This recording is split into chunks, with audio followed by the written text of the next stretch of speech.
You know, I don't think anyone's ever come to New York for the sole purpose of saving money. There are many other great reasons to come here, but that's not one of them.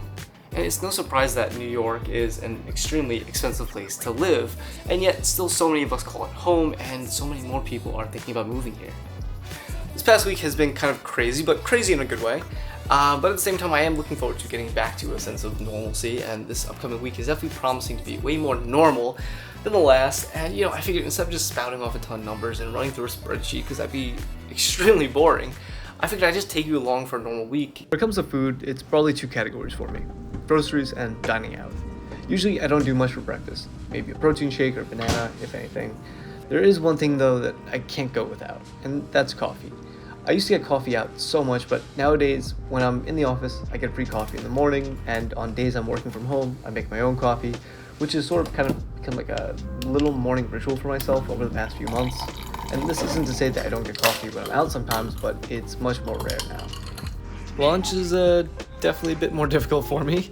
This is where the larger food expenses come in for me, for sure, especially when I'm in the office. Not too many economical places nearby. When it comes to dinner, I'm actually kind of proud of myself, because there's this perception that New Yorkers don't like to cook. And that's partially true, especially with the abundance of restaurant options and the tiny kitchens. But I can also say that I do cook a decent bit, and on one hand, it's to save money, and on the other hand, I can honestly say I do enjoy cooking and trying out new dishes. I usually get groceries twice a month, once from Amazon Fresh and the other from Trader Joe's, and that covers me for the most part. I do have one particular weakness lately though when it comes to takeout. If you've watched some of my other videos, you might have picked up on the fact that I have a favorite Korean place that I go to probably way too much. But I do have a particular soft spot for the spicy gochujang chicken. And really, the food is great. It's pretty cheap, like this and this, $10, you can't beat it. And I think with this, my weekly total for food comes up to about $135. I'm in an extremely fortunate situation that I can walk to my office. Well, actually, I kind of have to. There are no subways that run where I need to go, and I don't work too far away. And on top of all of that, I'm just not a fan of buses. The only somewhat consistent thing that I use the subway for is whenever I go out on a weekend, and that's just one round trip coming in at a whopping $5.80. I'm sure this is going to be a big surprise to everyone, but rent is my biggest weekly expense. Shocker, right? Honestly, I do love my apartment, and it's a step up from my first place.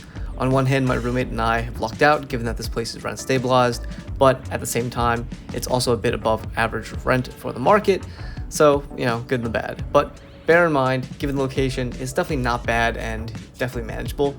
We do have a one-bedroom flex, which if you want to figure out what that is, or just see my apartment in general, I do have an apartment tour video that you can watch here, but in the meantime, my rent per week is $600. In terms of utilities, we're on the hook for electric and internet. The electric is not normally too bad, normally around $80 per month, except in the summer. And that's where Con Ed can kiss my ass with your summer surge pricing.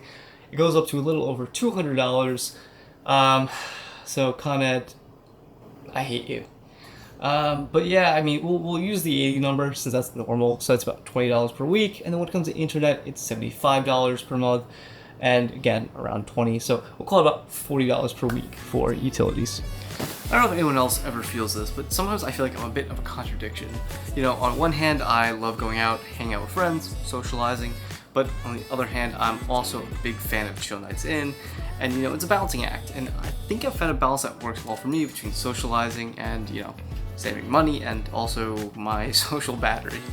I usually go out with friends Friday or Saturday for our normal weekly outings, and sometimes that includes dinner, and whenever there's a special event, tack that on too. Usually that results in a few beers and some cocktails, and we're also not adverse to pre-gaming to save some cash too, so there's that. And streaming wise, I have Netflix, Hulu, YouTube Premium, and then Peacock so I can watch my Spurs. So between going out and streaming, I spend roughly $50 per week. By far my dumbest expense in any given week is the gym. And you might say, well, the gym, why is it dumb? It's good for you. And yeah, it is, but at the same time, it's which gym I picked. Some days I regret it, some days I don't, but I like it, it's nice, and for now it stays. You know, I used to go to Planet Fitness, which was like 20 bucks per month, and it was great. And then it got super packed, and I was like, I should go to a nicer gym. Then I picked a dumb expensive gym, being Equinox, which comes in at $250 per month, or about $63 per week. There are always random expenses that pop up throughout the week, like needing more shampoo, detergent, dish pods, and the like, which probably comes out to maybe like 20 bucks per week on average. The last thing I do want to call out is that I do have student loans. It's very person dependent. It's not New York City based. I'm not going to include in this list, but I just want to add context to the overall financial picture as well.